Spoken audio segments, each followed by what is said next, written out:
শ্রী ভোলানাথ মুখোপাধ্যায় বিরচিত অমৃত জীবন গ্রন্থ পরিচিতি। আবাহমান কাল ধরে মানুষ আত্মা, ভগবান, ব্রহ্ম, চৈতন্য ইত্যাদি বিভিন্ন নামকরণ করে ধর্ম করে এসেছে। কিন্তু আত্মা বা ভগবান বা ব্রহ্ম বা চৈতন্য বস্তুটি যে কী ও কোথায়, কেউ সে সম্বন্ধে কোনো বাস্তব প্রমাণ জগতের দরবারে রেখে যেতে পারেননি। বৈদিক যুগ থেকে এই মানুষই ধর্ম করে এসেছে। তাই ধর্ম বলতে মানুষের ধর্মকেই বোঝায়। ঋষি উদ্দালক পুত্র শ্বেতকেতুকে ব্রহ্ম কি এই প্রশ্নের উত্তরে বললেন, তত্ত্বমসি, তুমি ব্রহ্ম। পিতা পুত্রকে নিজের আসনে বসিয়ে দিলেন। কেউ গুরু নেই, কেউ শিষ্য নেই, সকলেই সমান। ব্রহ্মত্বে সকলের সমান অধিকার, জন্মগত অধিকার, সহজাত অধিকার। কিন্তু শোনা কথায় যে বিশ্বাস জন্মে তা বিচারাত্মক। অনুভূতি কোথায়?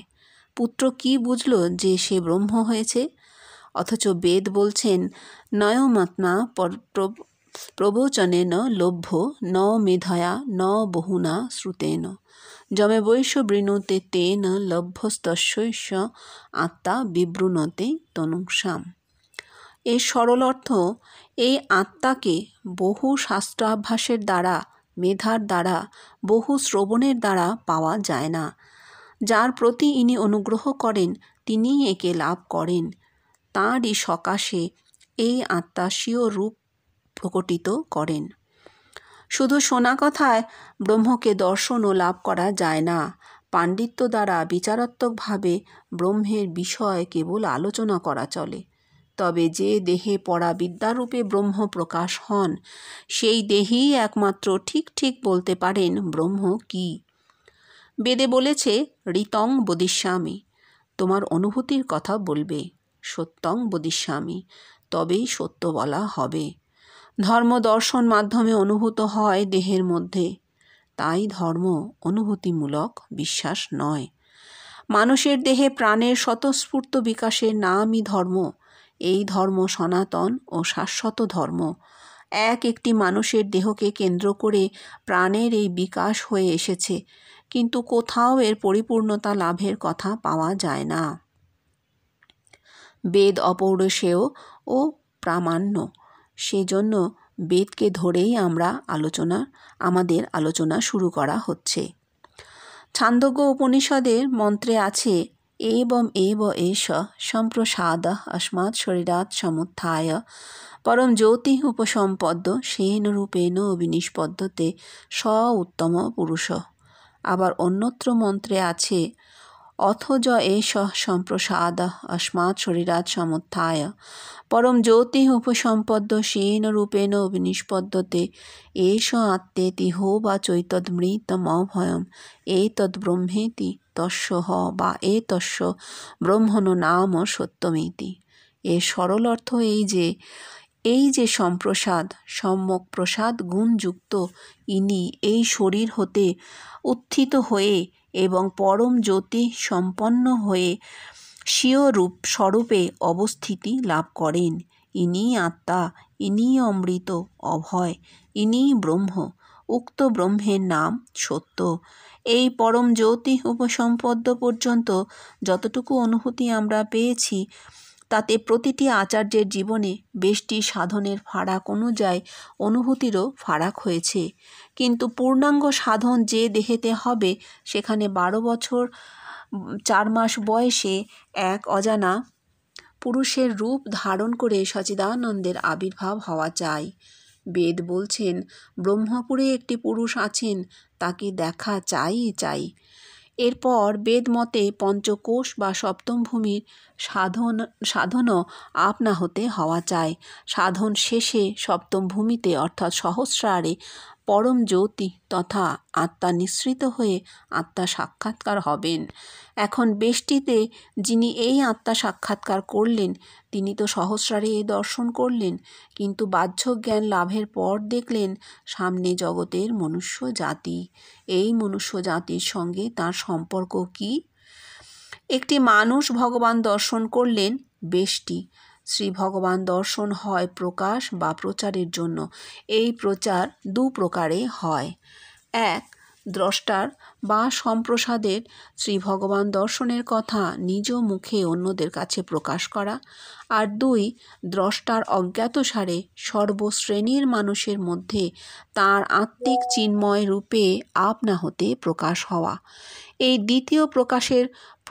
দ্বিতীয় প্রকারের প্রকাশটি যেন ছান্দোগ্য উপনিষদের পূর্বোক্ত মন্ত্রটির শেষাংশে সেন রূপেণ অবিনিষ্পদ্যতের অবস্থাটি আভাসিত হয়েছে। যেখানে প্রাণের স্বতঃস্ফূর্ত প্রকাশ হয় সেখানেই পরিপূর্ণতা, আর যেখানে নিজেই নিজেকে প্রকাশ করেন সেখানে পরিপূর্ণতার অভাব। কারণ ব্রহ্ম তো স্বপ্রকাশ, তাই তিনি নিজেই স্বস্বরূপে প্রকাশ হবেন। এই জন্য যারা ব্যষ্টিগত জীবনে চেষ্টা করে ভগবান দর্শন করতে গিয়েছিলেন তারা পরিপূর্ণতা লাভ করতে পারেননি, আর জগৎকে বোঝাবার জন্যে তাদের অনুভূতিকে তারা কল্পনার আশ্রয় নিয়ে কল্পনায় ভগবানের রূপ সৃষ্টি করলেন। এই কল্পনা করার জন্যই জগতের দরবারে বিভ্রান্তিকর উক্তির সৃষ্টি এবং কাঠ, মাটি, পাথর, বিভিন্ন ধাতু ইত্যাদি দিয়ে মূর্তি গড়ার ও পূজার প্রচলন হলো বা মিথ্যার বেশাতি শুরু হলো। কিন্তু সত্য কি, তার পরিপূর্ণতা কখন? যখন পূর্ণ মাত্রায় মানুষটির পরম জ্যোতি উপসম্পন্ন হয়ে ব্রহ্মত্ব লাভ হলো, তখন তিনি নিজেই ব্রহ্ম হয়ে গেলেন। মুণ্ডকোপনিষদে মন্ত্রে আছে স য হ বৈ তৎ পরমং ব্রহ্ম বেদ ব্রহ্মৈব ভবতি নস্যা ব্রহ্মবিদ কুলে ভবতি। তাকে অগণিত অপামার নরনারী দেহের মধ্যে দেখে বলবে তং জাত ভবসি বিশ্বত মুখ। তবেই হবে শ্রী ভগবান দর্শনের ব্রহ্মত্ব তথা একত্ব লাভের বাস্তব প্রমাণ। বেদ যে শুধু হিন্দুদের তা নয়, বেদ তো কোনো ধর্মগ্রন্থ নয়, যুগ যুগ ধরে মানব জীবনের যে আত্মিক স্ফুরণ হয়েছে তারই পুঞ্জীভূত সাক্ষী। তাই বেদ সমস্ত মনুষ্য জাতির, বেদ শাশ্বত সনাতন, বেদ সর্বজনীন। এই জন্য জাতি ধর্ম নির্বিশেষে সকলে এই ব্রহ্মত্ব লাভকারীর রূপ তাদের অন্তরে দেখে উপরোক্ত বেদের শ্লোকের সত্যকার প্রমাণ করেছে ও করবে। এখানে বিভিন্ন ধর্মের প্রশ্ন ওঠে না, মানুষ হলেই হলো। এই হলো মানুষের ধর্ম, স্বভাব সিদ্ধ। কোন সুদূর অতীতে বেদ মানুষকে অমৃতের পুত্র বলে সম্বোধন করেছেন, বলেছেন শৃণ্বন্তু বিশ্বে অমৃতস্য পুত্রা আ যে ধামানি দিব্যানি তস্তু বেদহমেতং পুরুষং মহান্তম আদিত্যবর্ণং তমস পরস্তাৎ তমেব বিদিত্তাতি মৃত্যুমেতি নান্য পন্থা বিদ্যতে তে অনায়। এর সরল অর্থ, অমৃতের পুত্রগণ যারা দিব্যধামে অবস্থিত আছেন তারা শ্রবণ করুন। সূর্যের ন্যায় স্বপ্রকাশ ও অজ্ঞানাতীত এই সর্বব্যাপী পুরুষকে আমি জানি। তাকে জানতে পারলে লোক মৃত্যু অতিক্রম করতে পারে, কারণ পরমার্থ লাভের আর কোনো উপায় নেই। মানুষ ব্রহ্ম, মানুষের চেয়ে শ্রেষ্ঠ আর কিছু নেই। প্রতিটি মানুষে যে ব্রহ্ম, একথা বেদ ছাড়া পূর্ববর্তী কোনো আচার্য বলছেন না কেন? একমাত্র 600 বছর আগে চণ্ডীদাস বললেন সবার ওপরে মানুষ সত্য, তাহার ওপরে নাই। আবার 500 বছর আগে শ্রী চৈতন্যদেব যে হরিনাম সংকীর্তনের মাধ্যমে প্রেম ধর্ম প্রচার করলেন, শ্রীরামকৃষ্ণ সেই সম্বন্ধে বলছেন চৈতন্যদেব অবতার। তিনি যা করে গেলেন তারই বা কি রয়েছে বল দেখি। কেন এমন হলো? তিনি তো 24 বছর বয়সে স্বপ্নে মন্ত্র পেয়েছিলেন মানুষের অন্তরে শ্রী ভগবান। তিনি কৃপা করে স্বপ্নে বাণী রূপে ফুটে উঠলেন। অক্ষর ব্রহ্মের স্বতঃস্ফূর্ত প্রকাশ হলো তাঁর দেহে। স্বপ্নের অনুভূতি শুদ্ধতর। কঠোপনিষদ মন্ত্রে আছে জয়েশ সুপ্তেষু জাগর্তি কামং কামং পুরুষ নির্মিমানঃ তদেব শুক্রং তদ্ব্রহ্ম তদেবামৃতমুচ্যতে।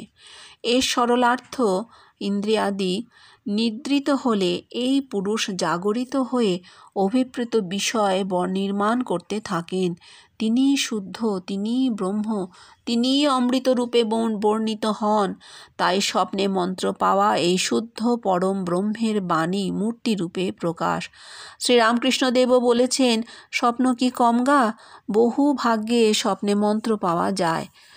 এহেন বরেণ্য পুরুষ শ্রী শ্রী চৈতন্যদেব তাঁর ধর্মমত সম্বন্ধে শ্রীরামকৃষ্ণের খেদোক্তি কেন?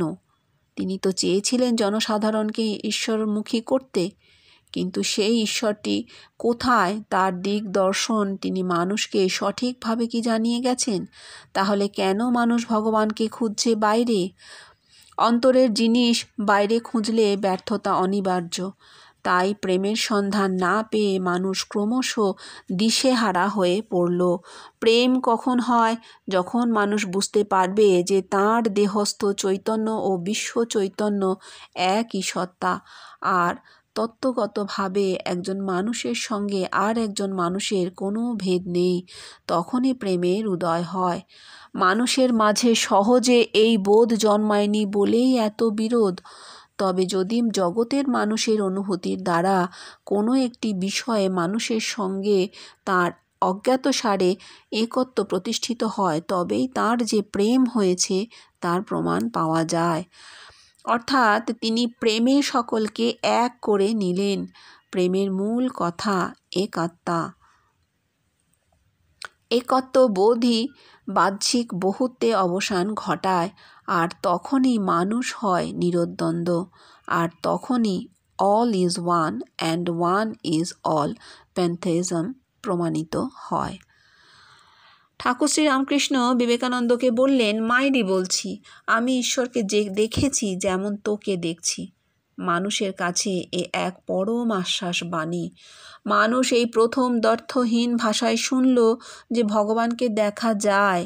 দেখা যখন যায় তখন ঈশ্বরের অস্তিত্বও স্বীকৃত হলো। এখন প্রশ্ন, ভগবান কোথায়? কেমন করে তাকে পাওয়া যায়? তাকে পেতে কি কোনো মানুষরূপী গুরুর আশ্রয় নিতে হবে? ইত্যাদি। এই প্রসঙ্গে শ্রী রামকৃষ্ণ কথামৃতে আমরা অনেক কথা পাই। যেমন 1. মানুষের কি সাধ্য অপরকে মুক্তি দেয়? 2. মানুষ কখনো গুরু হতে পারে না। 3. সচিদানন্দই গুরু। 4. সচিদানন্দ গুরু বই আর গতি নাই। 5. ঈশ্বর যদি কৃপা থেকে দেহ থেকে মুক্ত হন তবেই মুক্তি। 6. স্বপ্নসিদ্ধ যেই জন মুক্তি তার ঠাঁই, ইত্যাদি। শ্রীরামকৃষ্ণ কিন্তু কারোকে দীক্ষা দেননি, গেরুয়া পড়তে বলেননি, মাথা মোড়াতে বলেননি, বা গৃহীর উপাধিও ত্যাগ করতে বলেননি। ঠাকুরের কাছে যখন হরিমন্ত্র দেবার কথা বললেন, তিনি বলেছেন, আমি মন্ত্র দেই না, মন্ত্র আমাকে দিতে নাই। আবার ভক্ত তেজচন্দ্র যখন ঠাকুরের কাছে মন্ত্রের জন্য প্রার্থনা করেছিলেন, তিনি বলেছিলেন, আমি গুরু হতে পারি না, উপগুরু হতে পারি। তিনি আরও বলেছেন, শাস্ত্রে বালিতে চিনিতে মেশানো আছে, বালি ফেলে চিনি লতে হয়। শাস্ত্রের দুরকম অর্থ, শব্দার্থ ও মর্মার্থ। মর্মার্থটুকু লতে হয়। যে অর্থ ঈশ্বরের বাণীর সঙ্গে মেলে। মর্ম বাইরের বস্তু নয়, অন্তরের। ওপরের প্রত্যেকটি মহাবাক্যের অর্থ দেহতত্ত্বে যৌগিক রূপেই তার স্ফুরণ। এইভাবে শ্রীরামকৃষ্ণ শুধু গুরুবাদ উচ্ছেদ করেই ক্ষান্ত হননি, সঙ্গে সঙ্গে তিনি সৃষ্টিও করলেন। সচিদানন্দই গুরু। শ্রীমকে তিনি বলেছেন, যদি স্বপ্নে আমায় উপদেশ দিতে দেখো, জানবে সে সচিদানন্দ। সচিদানন্দ আত্মা, ভগবান ব্রহ্ম চিদ ঘন কায়ে মূর্তি ধারণ করে দেহ থেকে মুক্ত হয়ে দেহীর প্রতি কৃপা করেন। মুণ্ডকোপনিষদের একটি মন্ত্রে আছে, যমে বৈশ্য বৃণুতে তেন লভ্য তস্যৈ আত্মা বিবৃণুতে তনুস্যাম। কঠোপনিষদে এরও মন্ত্রের এই একই কথা।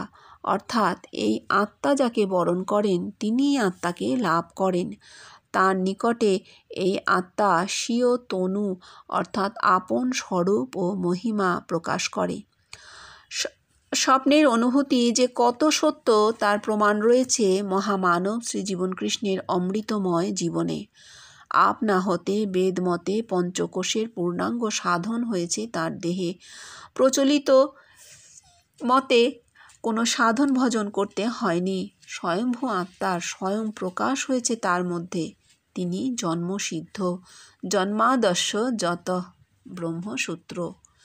অগণিত নরনারী জাতি ধর্ম নির্বিশেষে তাকে তাদের অন্তরে দেখে তার কাছে যে প্রমাণ দিয়েছে এবং তার নিজস্ব অনুভূতি মিলিয়ে তার উপলব্ধি হল সর্বভূতাস্তমাত্মানাং সর্বভূতানি চ আত্মনি। তার মধ্যে জগৎ, আবার জগতের মধ্যে তিনিই রয়েছেন।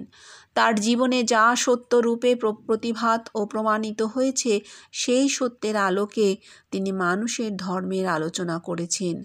স্ববিরোধী অনেক প্রচলিত ধারণাকে তিনি কখনো কখনো নির্মমভাবে আঘাত করেছেন, যাতে স্বভাবত আমরা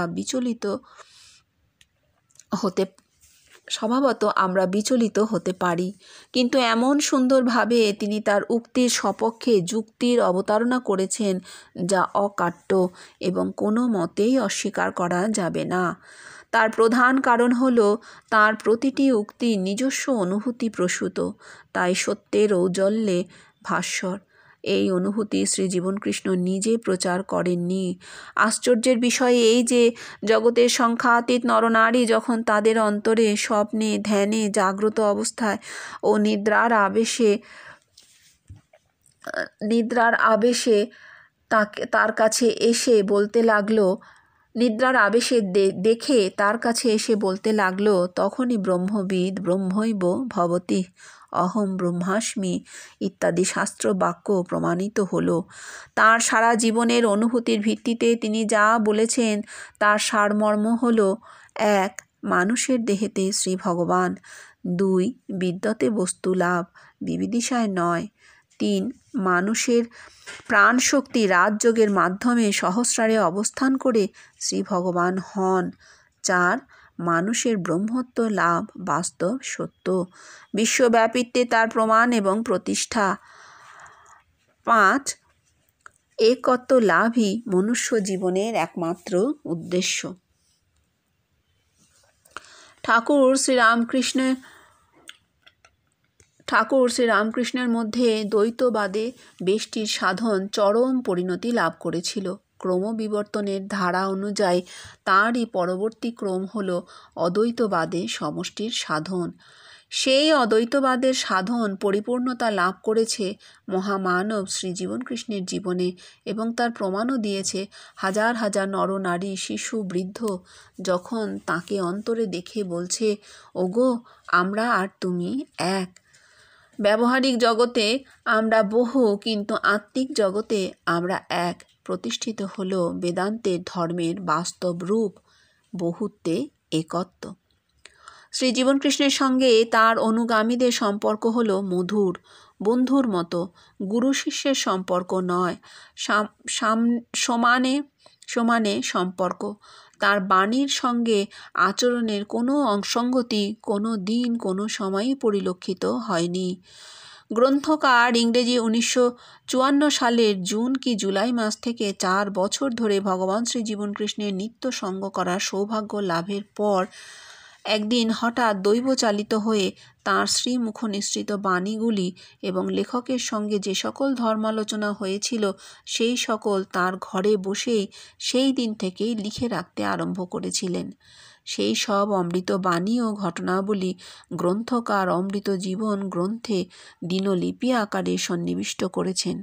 তং স্ত্রী তং পুমানসী তং কুমারৌ তবা কুমারী তং জীর্ণদণ্ডেন বঞ্চসী তং জাত ভবসী বিশ্বত মুখ। ঋষি এই তং যাকে উদ্দেশ্য করে বলেছেন সেই তংকে অন্তরে দেখাই মনুষ্য জীবনের চরম উদ্দেশ্য, সার্থকতা ও পরিপূর্ণতা। আশা করি এই গ্রন্থ পাঠ করলে সেই তং শ্রী জীবনকৃষ্ণ তাঁর পরিচয় দিয়ে পাঠকের অন্তরে উদয় হবেন এবং যা কিছু সংশয় ও আবাহমান কালের প্রার্থনার ইতি হয়ে যাবে। পরিশেষে ভগবান শ্রীজীবন কৃষ্ণের কাছে প্রার্থনা জানাই, তাঁর কৃপায় মনুষ্য জাতির শুভ বুদ্ধি জাগ্রত হোক ও তাঁর শুভ রূপ সকলের মধ্যে ফুটে উঠে সকলকে একত্ব দান করুন। 7ই জ্যৈষ্ঠ 1388, শ্রী পরিতোষ দে।